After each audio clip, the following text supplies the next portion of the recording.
One quick note, if you haven't listened to the Eckhart Tolle episode or the Lao Tzu episode, listen to those and return to this Krishnamurti episode, because you'll find that there are a lot of similarities between what Krishnamurti is saying and what Lao Tzu or Eckhart Tolle says. Without further ado, let's get into it.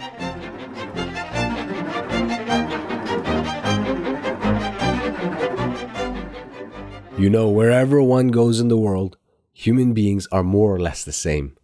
Their manners, behaviors, and outward pattern of action may differ, but psychologically, inwardly, their problems are the same. Man throughout the world is confused. That is the first thing one observes. Uncertain, insecure, he is groping, searching, asking, looking for a way out of this chaos. So he goes to teachers, to yogis, to gurus, to philosophers. He is looking everywhere for an answer, and probably that is why most of you are here. Because we want to find a way out of this trap in which we are caught, without realizing that we as human beings have made this trap. It is our own making and nobody else's. The society in which we live is the result of our psychological state. The society is ourselves. The world is ourselves. The world is not different from us. What we are, we have made the world because we are confused. We are ambitious. We are greedy, seeking power, position, prestige. We are aggressive, brutal, competitive, and we build a society which is equally competitive, brutal, and violent. It seems to me that our responsibility is to understand ourselves first, because we are the world. This is not an egotistic, limited point of view, as you will see when you begin to go into these problems. What is the problem when we observe the actual world around us and in us? Is it an economic problem, a racial problem, black against white, the communist against the capitalist, one religion opposed to another religion? Is that the problem? Or is the problem much deeper, much more profound, a psychological problem? Surely it is not merely an outward, but much more an inward problem. As we said, man by nature is aggressive, brutal, competitive, dominating. You can see this in yourself if you observe yourself. So if you will, use the speaker to observe yourself. Use the speaker as a mirror in which you see yourself without any distortion, and thereby learn what you actually are. That was an excerpt from You Are the World by Jiddhu Krishnamurti. This book, You Are the World, is a compilation of 12 talks that he gave across universities in the United States. So this book is a transcript of those talks that he gave. Krishnamurti is an Indian philosopher and an influential spiritual figure. He's not well known inside of academia, so if you studied philosophy, you wouldn't have come across him. But if you are outside of academia, you have most certainly come across Krishnamurti. A brief background on his life will give context as to why he teaches what he teaches. And so with Krishnamurti, when he was young, he was considered mentally unstable and didn't do very well in school. He also lost his mother and sister at quite a young age, which impacted him. And in 1909, Charles Leadbeater, who was part of the Theosophical Society in India, saw Krishnamurti and was astonished by the aura emanating from Krishnamurti. And so he went back to the society and said, I have found the person who's going to become the world teacher. And so the Theosophical Society adopted Krishnamurti and raised him to be a world teacher. But as Krishnamurti grew older and he started to see and experience things that were not necessarily in line with what the Theosophical Society had taught him, this ended up causing a rift in the relationship between Krishnamurti and the Theosophical Society. And eventually he distanced himself from the society, giving away land that was given to him, renouncing himself as the world leader, and going on to teach people that there is no one who can teach you other than yourself. This idea that to learn, to truly understand the world, to truly understand reality as such, you don't need an authority figure. And you can see why this is the position that Krishnamurti ends up taking. So now going into the book itself. So that excerpt in the beginning captures part of what Krishnamurti's message is. And it is that you are the world that we live in. Many people want to escape this world by going into monasteries, by going away into mountains, into caves. But Krishnamurti says, the world that we live in exists because it is a reflection of who we are. It is a mirror reflection of who we are. And so if we want to change the world, you have to become the change you want to see. And he says you cannot change the world and you cannot change yourself if you do not know yourself.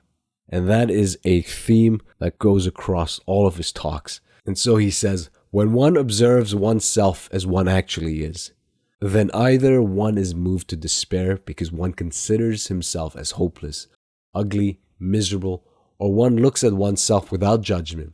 And to look at oneself without any judgment is the greatest importance, because that is the only way you can understand yourself and know about yourself. And in observing oneself objectively, one realizes how terribly one is conditioned by the economic pressures, by the culture in which one has lived, by the climate, by the food one eats, by the propaganda of the so-called religious organizations, or by the communists. This conditioning is not superficial, but it goes down very deeply, and so one asks whether one can ever be free of it. Because if one is not free, then one is a slave. Then one lives in incessant conflict and battle, which has become the accepted way of life.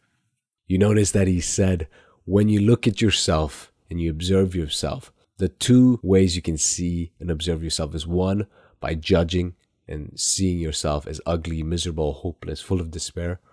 Or the other side is observing yourself without any judgment.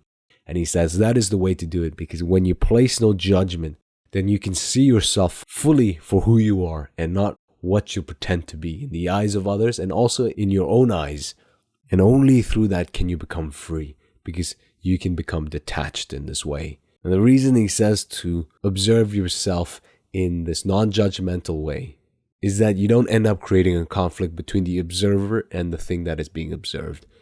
And one of the points that Krishnamurti makes over and over again is the conflict, the battle that we are engaged in this world is the result of us thinking that we are different than the other people around us.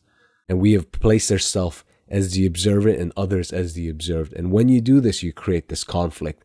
And there is this gap that is created, this space, he says, that is created. Only when you realize that you are not different than your neighbor, and that difference, the space between you and your neighbor, is a superficial one. That is when you begin your journey of knowing yourself. And I'm quoting Krishnamurti, if you have understood yourself deeply, learned about yourself through choiceless awareness, and have laid the foundation of righteousness, which is order, you are free, and you do not accept any so-called spiritual authority whatsoever, though one must accept certain laws of society. So two things here. This idea of choiceless awareness we'll get to when we're talking about how he understands meditation and how he understands living in the present moment. But you can see straight away that he says, if you have understood yourself deeply, learned about yourself through choiceless awareness, you have laid the foundation of righteousness, which is order, and you are free. And you are free because you are no longer dependent on anyone else. You're not comparing yourself to anyone else. And that is what allows you to not be dependent on spiritual authorities and spiritual figures and teachers and gurus, which we'll get to in just a bit. And he goes on to say, stop comparing yourself to everyone, to your heroes. Only then will you see that what actually is far more important than what should be. To be free of the process of comparison requires discipline. And the reason he says stop comparing yourself to everyone is that one, it causes fear, and it also robs you of your ability to be present in this moment and to experience the moment fully for what the moment has to give. And the second thing that he says don't compare yourself to heroes, because what ends up happening is there's always a gap between you and your heroes, between should be, how you should act, and what reality is as such. And this space between should be and is what causes conflict, and conflict is what ends up leading to the pain that is in the world, according to Krishnamurti. And when he says this whole process of comparison To be free of this comparison requires freedom. He understands freedom in the classical sense of discipline as learning, discipline as somebody being a disciple of knowledge, not as rigidity, not in a militaristic manner. And that is important to remember when we use the term discipline in this context. For Krishnamurti, discipline is learning. Learning means to be constantly learning without accumulating knowledge. Because he says, nobody can know truth because truth is living. And if you say you know truth, it means it's become static. And if truth is living, that means truth is not static. So whatever it is that you say you know, which you claim is truth, is not the same thing as the reality. So that's important to keep in mind. So returning to this idea that you are the world, he says, in oneself lies the whole world. And if you know how to look and learn, then the door is there and the key is in your hand. Nobody on earth can give you either that key or the door to open except yourself. Here again, he's emphasizing the idea that there is nobody else that will free you from yourself, that will help you know yourself. The only person who has the key is yourself, and the only person who can open that door is yourself. But if you abandon this task of knowing yourself, if you do not pick up the key, if you do not open the door, then you will live in a world of conflict, then you will live in a world of fear and pain. And that's why in the excerpt that we read, Krishnamurti says, uncertain, insecure, he, meaning man, is groping, searching, asking, looking for a way out of this chaos. So he goes to teachers, to yogis, to gurus, to philosophers. He's looking everywhere for an answer, and probably that is why most of you are here, because we want to find a way out of this trap in which we are caught without realizing that we as human beings have made this trap. It is our own making and nobody else's. The funny thing is that Krishnamurti is very well aware that at the same time he says, do not listen to any gurus, do not listen to any teachers, to any philosophers. He is out in the world giving these talks where hundreds or thousands of people come and listen to him, take his advice. And to me, this captures the reality of life, this paradox that most of life exists within. And the interesting thing to know about Krishnamurti is that he was adamant that none of his followers, none of his close friends would ever claim themselves to be a Krishnamurti scholar, to be a Krishnamurti expert, to be the disciple who had the best knowledge for interpreting Krishnamurti's work. He made sure that there was no such thing as that. He wanted his message to be as pure as he had gave it the first time. So you'll notice that there aren't any Krishnamurti experts, and I think that has a strong play into why Krishnamurti within academic circles is quite unknown. And I'd only come across Krishnamurti maybe 4 or 5 years ago, around 2018, 2019. And before that, I didn't even know who Krishnamurti was. And then once I learned about him, I realized how well known he is outside of academic circles and how much wisdom there is in his books and his messages. Now, returning to the point about knowing yourself, Krishnamurti says, to learn about myself and to know about myself, the two things are entirely different. Learning is a constant, non-accumulative process, and myself is something changing all the time. New thoughts, new feelings, new variations, new imitations, new hints. And he goes on to say, to learn is not something related to the past or the future. I cannot say I have learned and I'm going to learn. So the mind must be in a constant state of learning, therefore always in the active present, always fresh, not stale, with the accumulated knowledge of yesterday. And this plays an important role in how he understands meditation and how he understands living in the present, how he understands the relationship that you have with one another, the relationship that you have with your husband, with your wife, with your girlfriend, with your boyfriend, with your friends, with your siblings, with your parents. According to Krishnamurti, this idea of learning, where people think learning is the accumulation of knowledge and using that accumulated knowledge to then act in the world, he says, yes, that is important for when you're going to work, when you're doing things.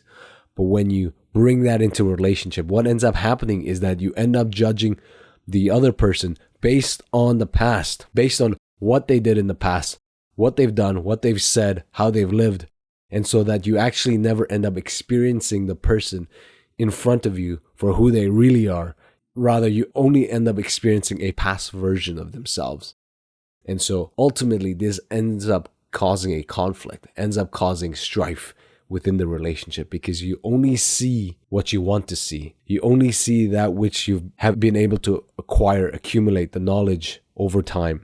So there might be things that this person has done, has changed over days, over weeks, over years, that your mind is unable to comprehend and see because your mind is clouded. You have a fog over your eyes filled with the past, and so you cannot see the present at this point. And I think that's a great reminder for us, for you and I, to take a step back and see whether and how often we do this with our own relationships.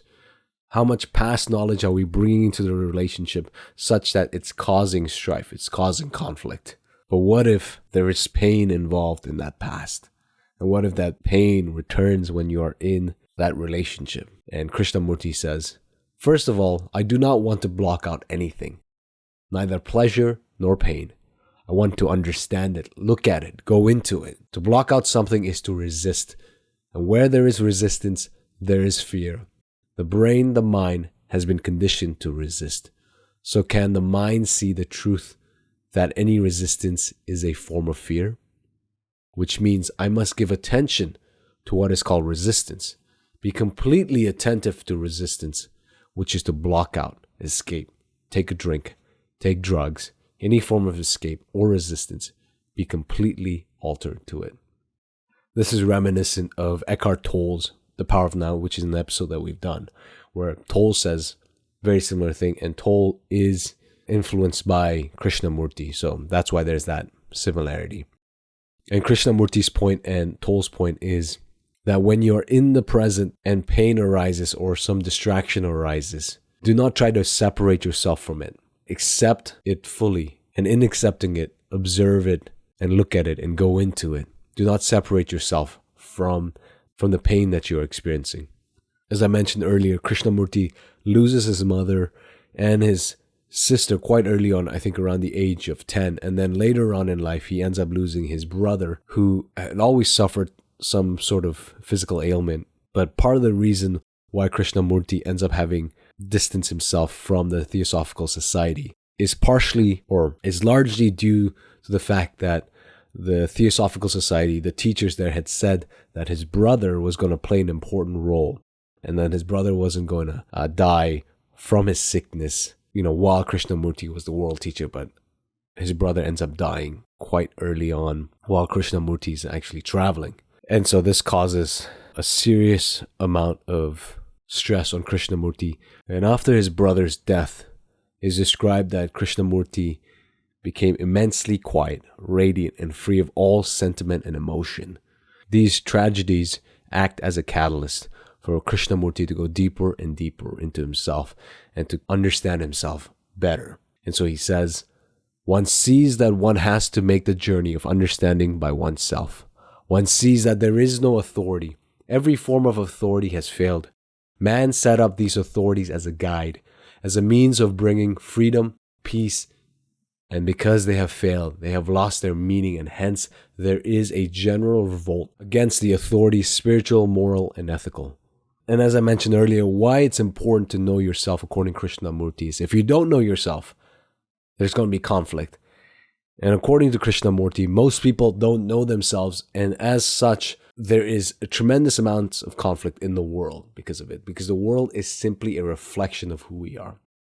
And so Krishnamurti says, there are whole separate worlds, the ideological divisions of the Hindu, the Muslim, the Christians, the communist, which have brought about such incalculable harm, such hatred and antagonism.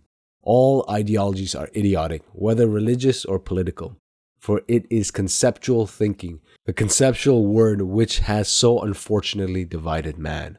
And he goes on to say later on, we have created society, and that society has conditioned us. Our minds are tortured and heavily conditioned by morality, which is not moral.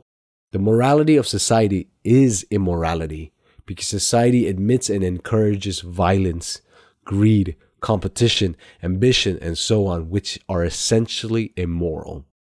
The reason these, according to Krishnamurti, are immoral is precisely because violence, greed, competition, ambition are zero-sum games.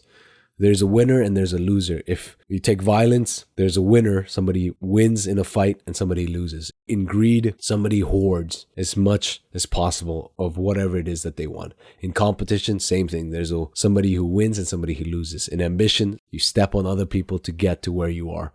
Not always the case, but according to Krishnamurti, there is this conflict that occurs with all these things. And so he says, the society we live in is not moral. It's immoral because we praise men and women who are good at these things. And oftentimes we want to emulate them. And that is the problem according to Krishnamurti.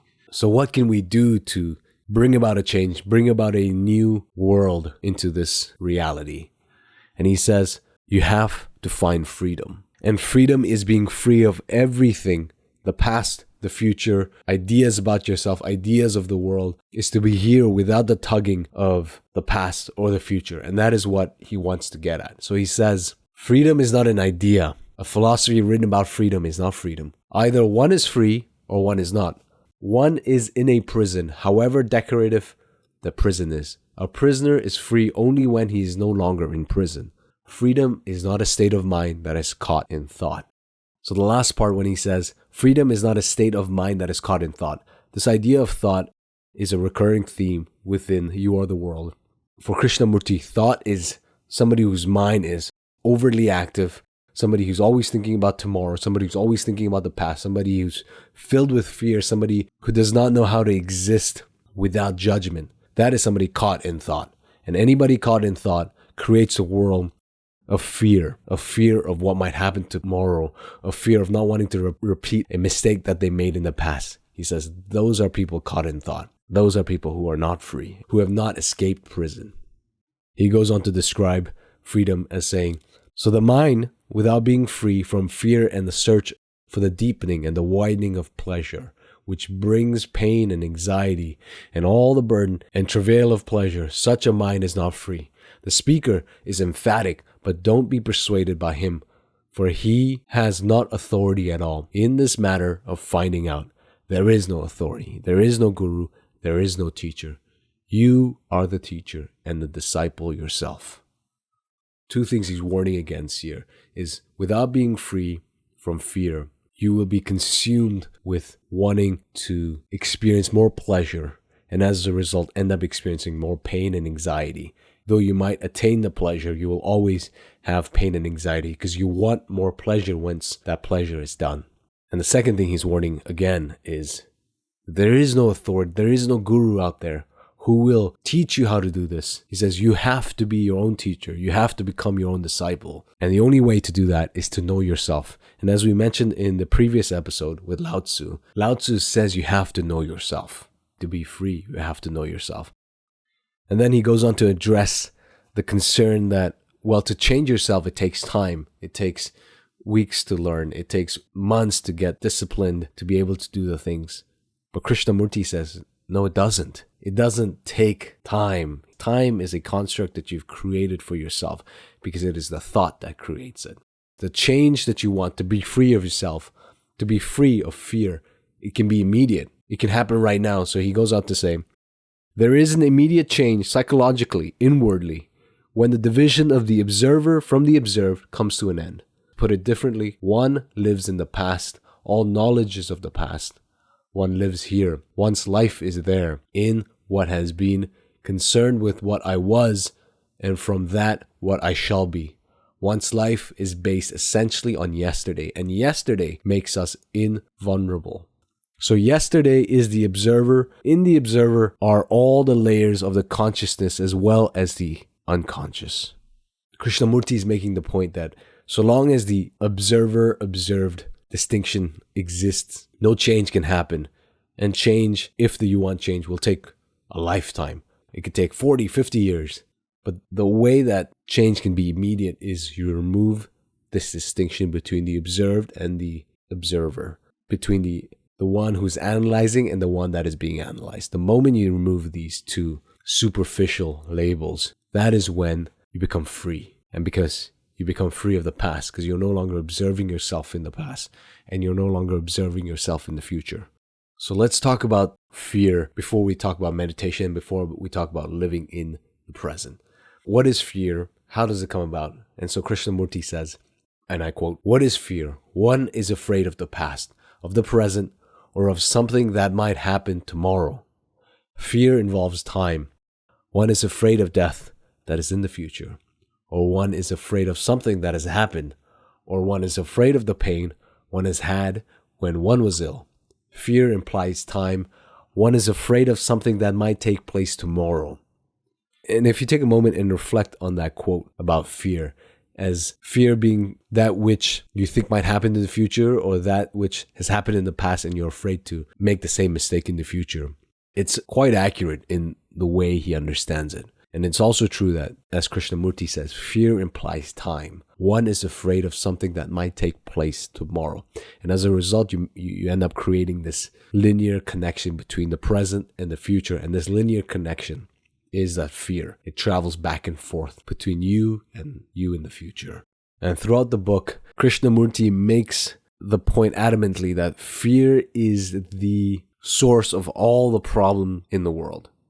It is the fear that you have of your neighbor who is of a different color, is of a different religion, is of a different political stripe, that causes tension in your relationships, that causes tension in the society. And the fear that somebody doesn't believe the same thing that you believe in. And that lack of belief is going to cause something that's going to happen after you die. He says this type of fear, these are all unfounded fears.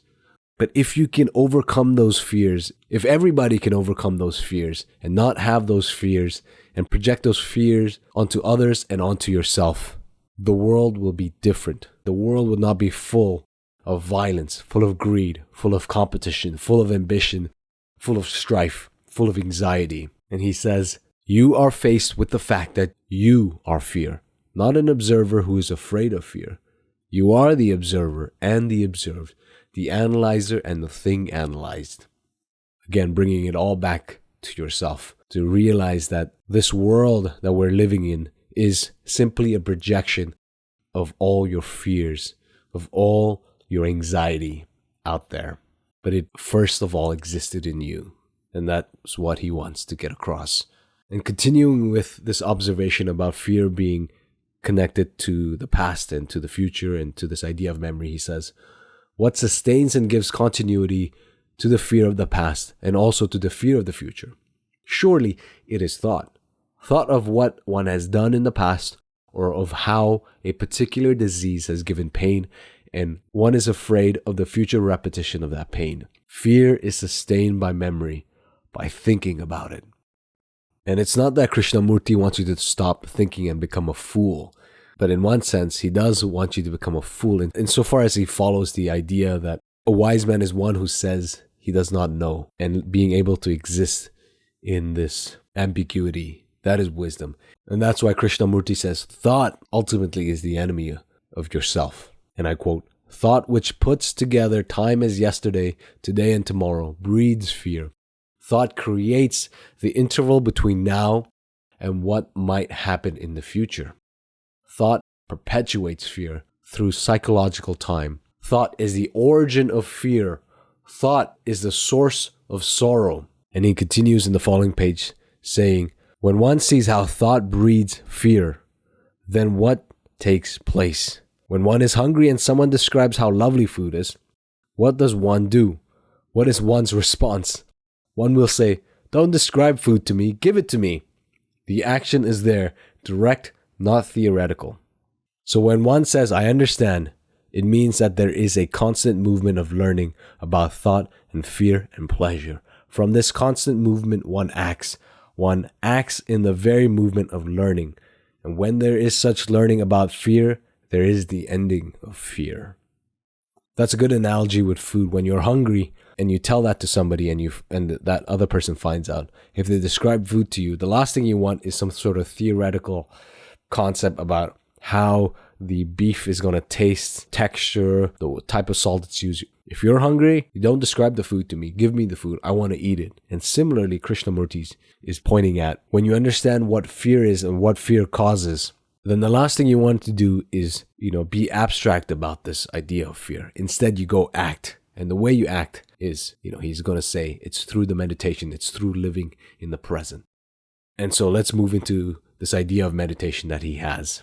Krishnamurti says of meditation, and I'm quoting, "When we speak of meditation, we must be clear as to whether it is with the intent to escape from life, the daily grind, the boredom, anxiety, and fear, or as a way of life. Either through meditation we seek to escape altogether from this mad and ugly world, or it is the very understanding, living and acting in life itself. If we want to escape, then there are various schools, the Zen monasteries in Japan and the many other systems. We can see why they are so tempting, for life, as it is very ugly, brutal, competitive, ruthless. It has no meaning whatsoever as it is. When the Hindus offer their systems of yoga, their mantras, their repetition of words and so on, we may obviously be tempted to accept rather easily and without much thought, for they promise a reward, a sense of satisfaction and escape. So let us be very clear, we are not concerned with any escape, either through a contemplative, visionary life, through drugs, or the repetition of words. The temptation becomes quite obvious when you realize how corrupt, how brutal the world is, and how there's so much fear in this world.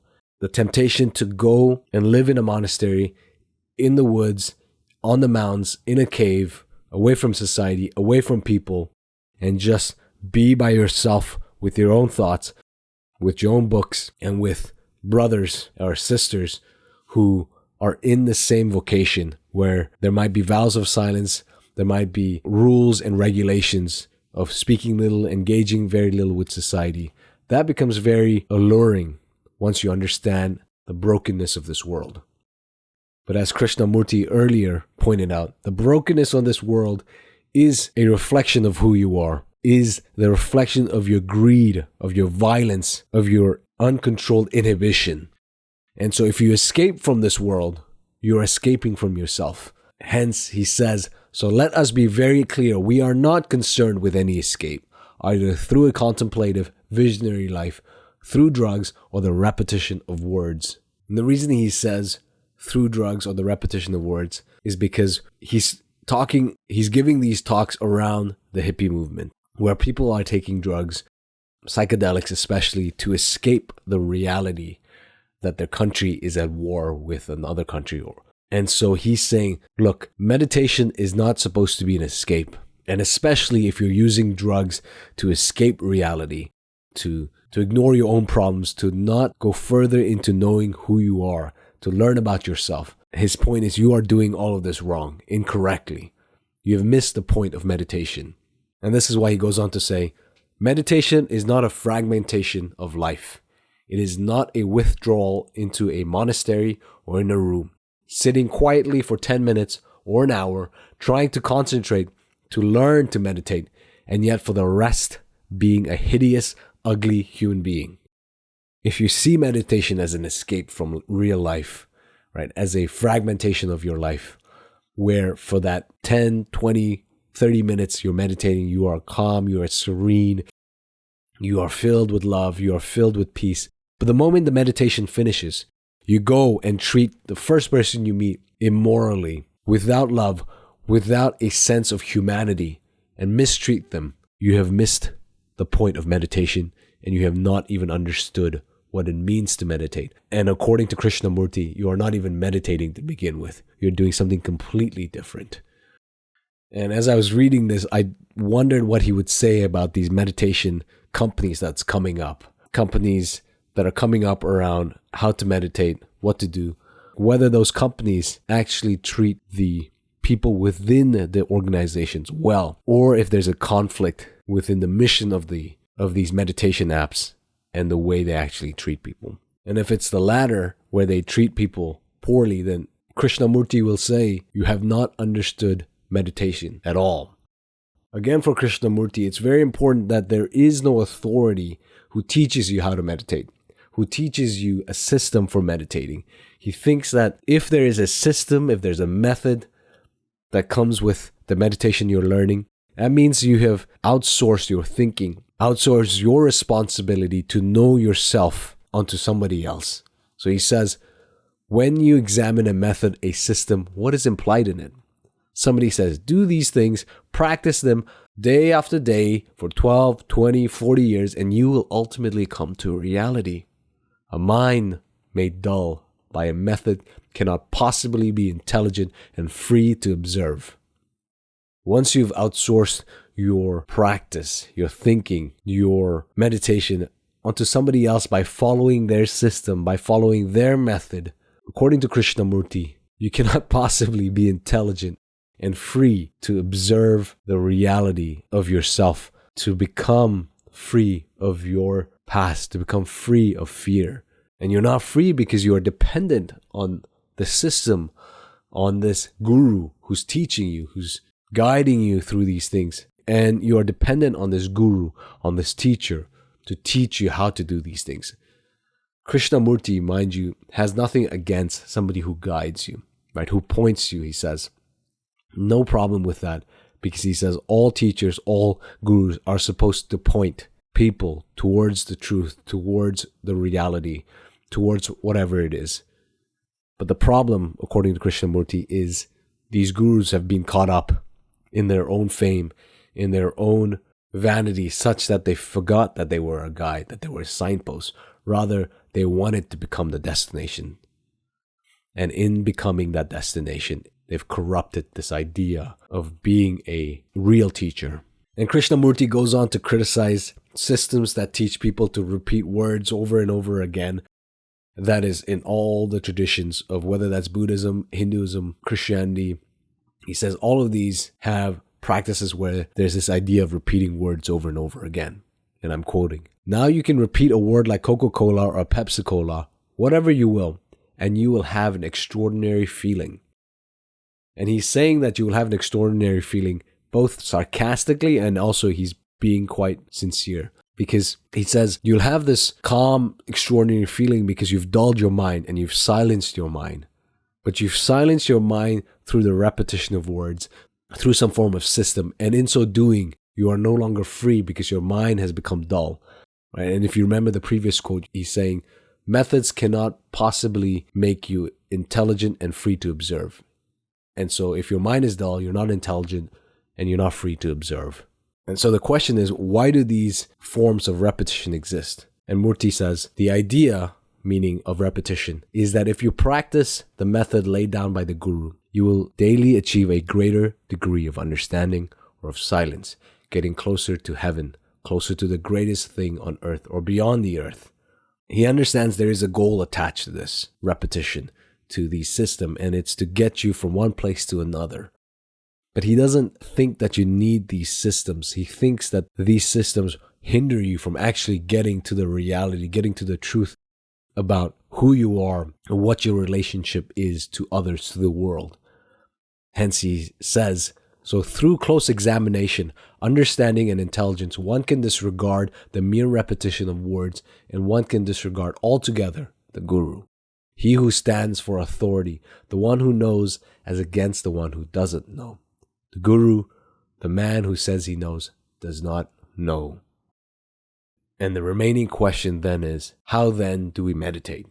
And he answers this question on page 130 when he says, in understanding ourselves, obviously lie the beginning of meditations. And so it takes us back to this idea of knowing yourself, in being able to be free of fear, to be free of judgment, to be free of time. And that leads to this idea of living in the moment and being free of thought, right? Because that is how you understand yourself. And it is through knowing yourself that you're able to live in the moment without any fear, without any sense of hindrance. In the book, he has this analogy of the sunset that he brings up over and over again. And he says, can one look at the sunset and be completely involved in the beauty of that sunset without bringing into it the question of pleasure? What he's getting at with the sunset analogy is when you see a sunset, a beautiful sunset, and you're enjoying it on top of a hill, you're seeing the sky lit up in orange, and you're experiencing the beauty and the greatness of that moment. But then a thought comes to you and says, oh, this is so beautiful, I want to experience it again. Or maybe I'll pull out my phone or my camera to try to capture this moment. Or you go, let me try to remember this as much as possible so that I can go back and paint.